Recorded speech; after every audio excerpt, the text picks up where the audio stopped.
Ils sont les chevilles ouvrières des rallyes Olympia du Maroc et de Tunisie. Il s'agit bien entendu de l'équipe d'organisation de NPO. Aux quelques salariés de la bande vient s'ajouter un essaim d'amis et bénévoles le temps du rallye afin que tout tourne parfaitement sur la piste et au PC Course. Le PC Course, justement, nous y voici. Et tiens, qui est là d'ailleurs?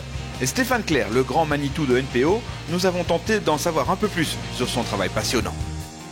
Je fais un peu comme les concurrents, je prépare mon roadbook de l'étape de demain. En fait, nos ouvreurs vérifient la piste et puis ils nous envoient des notes de modification. Et puis demain, nous, pour parcourir comme les concurrents avec nos hélicos ou nos moyens terrestres, on a besoin d'être sur la bonne piste et de connaître les mêmes informations. Donc on recopie, on fait notre petit travail de copilote, quoi. On prépare l'itinéraire du lendemain.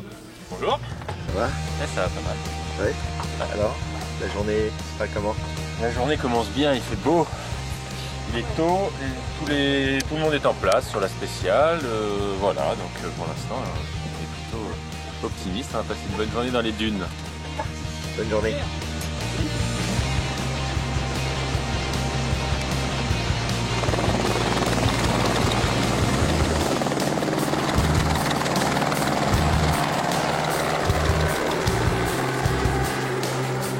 Stéphane, il faut s'occuper de tout ce matin.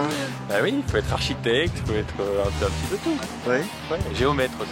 Ça se passe bien avec les équipes? Ouais, c'est sympa. On a des gens super sympas. On a plein de gens qui sont bénévoles sur le rallye, c'est-à-dire qu'ils viennent ils prennent sur leur temps de vacances, et ils viennent nous filer un coup de main et c'est vrai que l'ambiance est très sympa et on a des gens qui sont prêts à se lever très tôt le matin, à se coucher très tard et je crois que tout le monde aime ça. Voilà. J'ai l'impression que sur le rallye, ton boulot a plein de facettes. Par exemple, dans l'hélico, quel est exactement ton travail?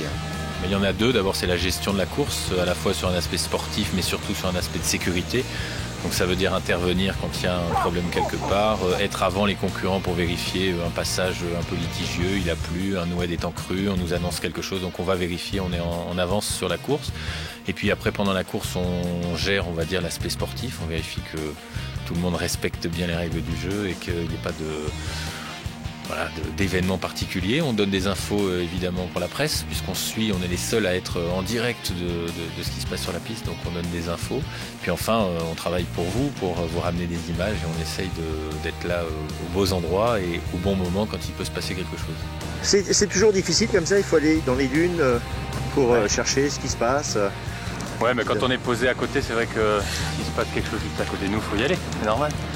Donc là, c'est sans doute un motard qui était tombé juste avant la dune, donc comme les voitures arrivent, les autres s'inquiètent un peu. Mais ça se passe bien entre les autos et les motos, c'est sympa. Puis là, il y a de la place, ici. Qu'est-ce qui te motive dans tout ça? C'est la passion de la course. J'ai été un petit concurrent et aujourd'hui, j'ai envie d'offrir à la fois aux pros et aux amateurs un bout de mon rêve. Voilà, ça a été quelque chose qui m'a fait rêver depuis tout petit, le rallye raid. Et aujourd'hui, j'essaye d'œuvrer pour que la discipline continue, se développe et qu'elle vive, parce que c'est pas facile tous les jours.